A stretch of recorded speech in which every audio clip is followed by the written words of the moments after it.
you probably noticed I don't feel about that war the way we were told we were supposed to feel about that war, the way we were ordered and instructed by the United States government to feel about that war. You see, I tell you, my mind doesn't work that way. I got this real moron thing I do. It's called thinking. And I'm not a very good American because I like to form my own opinions. I don't just roll over when I'm told to. Sad to say, most Americans just roll over on command. Not me.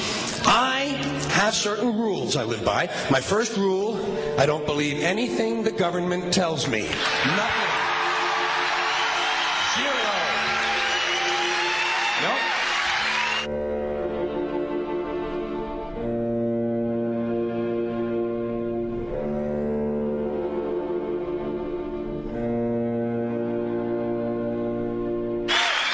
And I don't take very seriously the media or the press in this country, who in the case of the Persian Gulf War were nothing more than unpaid employees of the Department of Defense, and who most of the time function as kind of an unofficial public relations agency for the United States government.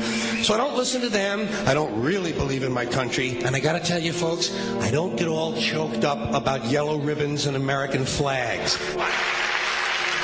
Now, to balance the scale, I'd like to talk about some things that bring us together. Things that point out our similarities instead of our differences. Because that's all you ever hear about in this country is our differences. That's all the media and the politicians are ever talking about, the things that separate us, things that make us different from one another. That's the way the ruling class operates in any society. They try to divide the rest of the people. They keep the lower and the middle classes fighting with each other so that they, the rich, can run off with all the fucking money. Fairly simple thing happens to work. You know, anything different, that's what they're going to talk about. Race, religion, ethnic and national background, jobs, income, education, social status, sexuality, anything you can do, keep us fighting with each other so that they can keep going to the bank. You know how I describe the economic and social classes in this country? The upper class keeps all of the money, pays none of the taxes. The middle class pays all of the taxes, does all of the work. The poor are there just to scare the shit out of the middle class. Keep them showing up at those jobs. Politicians know that word. They use it on you. Politicians have traditionally hidden behind three things: the flag, the Bible, and children. No child left behind. No child left behind. Oh, really? Well, it wasn't long ago you were talking about giving kids a head start. Head start, left behind. Someone's losing fucking ground here. But there's a reason. There's a reason. There's a reason for this. There's a reason education sucks, and it's the same reason that it will never, ever, ever be fixed. It's never going to get any better. Don't look for it. Be happy with what you got. Because the owners of this country don't want that. I'm talking about the real owners now. The big, the wealthy, the real owners, the big wealthy business interests that control things and make all the important decisions. Forget the politicians. They're irrelevant. The politicians are put there to give you the idea that you have freedom of choice. You don't. You have no choice. You have owners. They own you. They own everything. They own all the important land. They own and control the corporations. They've long since bought and paid for the Senate, the Congress, the state houses, the city halls. They got the judges in their back pockets, and they own all the big media news, all the big media companies. So they control just about all of the news and information you get to hear. They got you by the balls. They spend billions of dollars every year lobbying to get what they want. Well, we know what they want. They want more for themselves and less for everybody else. But I'll tell you what they don't want. They don't want a population of citizens capable of critical thinking. They don't want well-informed, well-educated people capable of critical thinking. They're not interested in that. That doesn't help them. That's against their interest. That's right. You know something? They don't want people who are smart enough to sit around the kitchen table and figure out how badly they're getting fucked by a system that threw them overboard 30 fucking years ago.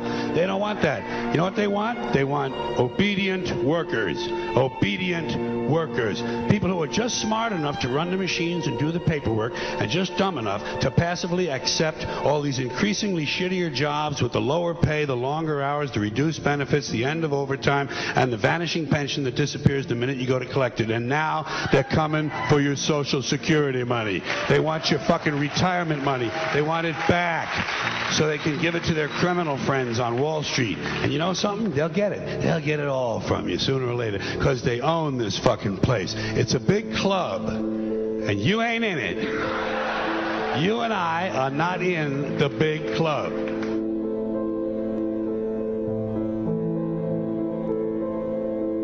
The greatest form of control is where you think you're free when you're being fundamentally manipulated and dictated to. One form of dictatorship is being in a prison cell and you can see the bars and touch them. The other one is sitting in a prison cell but you can't see the bar, you think you're free. What the human race is suffering from is mass hypnosis. We are being hypnotized by people like this. Newsreaders, politicians, teachers, lecturers. We are in a country and in a world that is being run by unbelievably sick people. The chasm between what we're told is going on and what is really going on is absolutely enormous. The greatest hypnotist on planet Earth is a oblong box in the corner of the room. It is constantly telling us what to believe is real.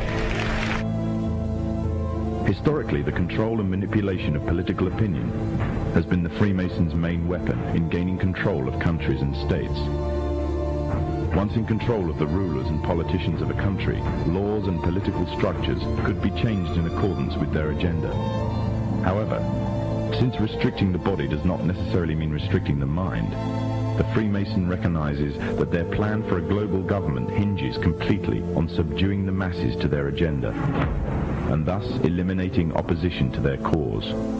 And the greatest threat to their plan, posing more danger than any army or law, is the threat of a free-thinking mind. In order to eliminate this threat and to achieve their objective, the Masons have set about the boldest plan ever devised: the complete control of every aspect of human life, your life. And the weapons they are using against you are in your very homes, entertaining you and your children, and gradually indoctrinating you without you even realizing.